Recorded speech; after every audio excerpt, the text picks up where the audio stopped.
Maligayang araw sa ating lahat. Ako si Aaron Jan Namalabang at maligayang bagong taon. No? Happy New Year sa ating lahat. At ang paksa na tatalakayan para sa araw na ito ay sino ang may authority sa buhay mo. At ano yung absolute authority?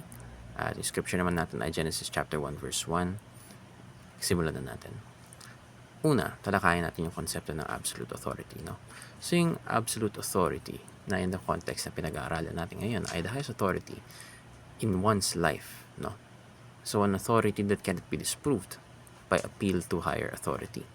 So, ano nga ba ang example ng higher authority? Akin naman, ayun sa naintinig ko sa daily devotions ni Pastor Rasul Acapo, yung naging highest authority in the context ng isang classroom. Sabihin natin, nagkaroon ng dispute, away, ang unang lalapitan talaga, or small dispute, ang unang lalapitan ay yung mga officers. No? Sino ba yung mga lower officers? May peace, yung peace officer. By next yung pwedeng secretary, pwede na yung vice, then pwede na rin yung president at that point. Pag kailangan yung pinaka-representative ng classroom. Sa ganun, meron din ganun. Meron ring nangyayaring authority, no? In our lives talaga. At sa ganun, ang Diyos dapat ang pinaka namumuno, pinaka nasa taas at na may authority sa buhay natin, no? So, scripture is Genesis chapter 1 verse 1. In the beginning, God created the heavens and the earth.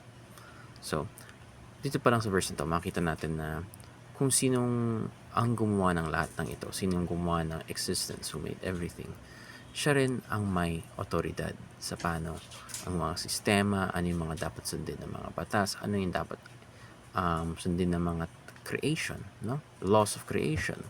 What are the living things supposed to follow, live by, no? So, ang Diyos ang may otoridad sa lahat ng bagay na iyon.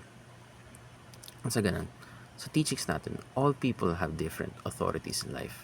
So, kagaya na, all people have different authorities in life. So, that's different concepts na parang naisipin natin na lahat ng tao ay may inaatupag na iba't ibang mga bagay. No? May authority sa buhay nila. So, it could be parents, could be siblings, could be children, could be many things. Yung boss, co-workers. So, ang mga tao talaga may iba't ibang mga otoridad sa buhay niya na kung saan sila ay ang namumuno, depende sa sitwasyon, depende sa oras, no? At sila rin ang nabibigyan ng prioridad at pansin. Sa ganun, hindi lagi natin nakakalimutan, no? Sa pag-aalala ng mga bagay-bagay, yung mga hindi naman makamundong gawain. Kasama na rin yun, pero in this world, we more focus on the physical things, the authorities in our lives, no? Kung sino yung mga nakikita natin agad, nakakalimutan natin ang Diyos sa ganun, no? So all people have different authorities in life, but do not let that become a hindrance toward serving God, or let it be a hindrance and that will make you forget sino ba yung pinaka nasa tuktok, no? Kasi sometimes, yung mga authorities na yun, it will have a conflict.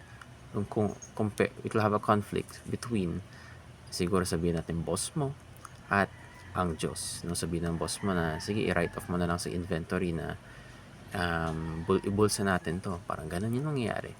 But, in front of God, you have to remember who has authority over your life. Which comes first, no? Sunod, God and His Word is our absolute and eternal authority. Very simple rin to, pero very important too. So, lahat ng prinsipyo, principles, no? Teachings, lahat ng bagay na sinabi, lahat ng bagay na itinuro, lahat ng bagay na prophesize, lahat ng bagay na galing sa Diyos, no? Is absolute and is eternal, no? So, kung ano man ang nangyari noon, ano man ang sinabi noon, ngayon, at sa hinaharap, it is all relevant. It is all absolute. It is all true. It must all be followed and believed in. So, kung ano mga doctrine, mga prinsipyo na tinuturo o sinabi ng Diyos sa Biblia noon ay dapat ginagawa pa rin ngayon at hanggang sa hinaharap. No?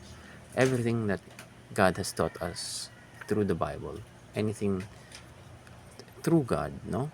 Anything taught by God or said by God still holds absolute authority up to now. and eternally, no? Next is we shape our lives and decisions based on God's absolute authority. So kagaya nga na ng one, no? All people have different authorities in life. At madalas, yung mga authority na yun sa buhay natin, na pwede rin sabihin natin mga vices, no? But madalas mga tao to. At yung mga authorities na ito na kung ito ang nag-govern sa buhay natin, we shape our lives toward it, no? Isipin mo kung like example, parang may authority yung pagsisinungaling sa buhay mo, you lied. Now this is a great hold in your life na kung saan ihuhubog mo yung buhay mo para makasama yung makamundong gawain yun o yung kasalanan na yun.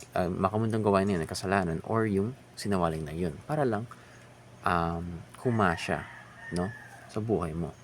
So many other things na where we make time due to the need of these authorities in our lives, no. Boss, sabihin nila, punta ka muna, wag ka muna mag-church, punta ka muna sa office. So may iba't ibang talagang panahon na hinuhubog natin ang ating sarili at ang buhay natin ayon sa mga otoridad na namumuno sa buhay natin, no? So, we shape our lives and decisions based on God's absolute authority. So, ang Diyos talaga ang dapat pinaka namumuno sa buhay. Sovereignty, pinaka-authority in your life is God.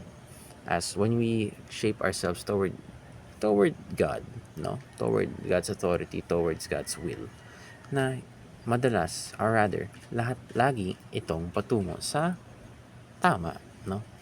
At pag hindi natin na siya hinuhubog ang buhay natin patungo sa Diyos, madalas ito ay patungo sa kapamakan. Yun lamang, salamat sa pakikinig at mabuhay.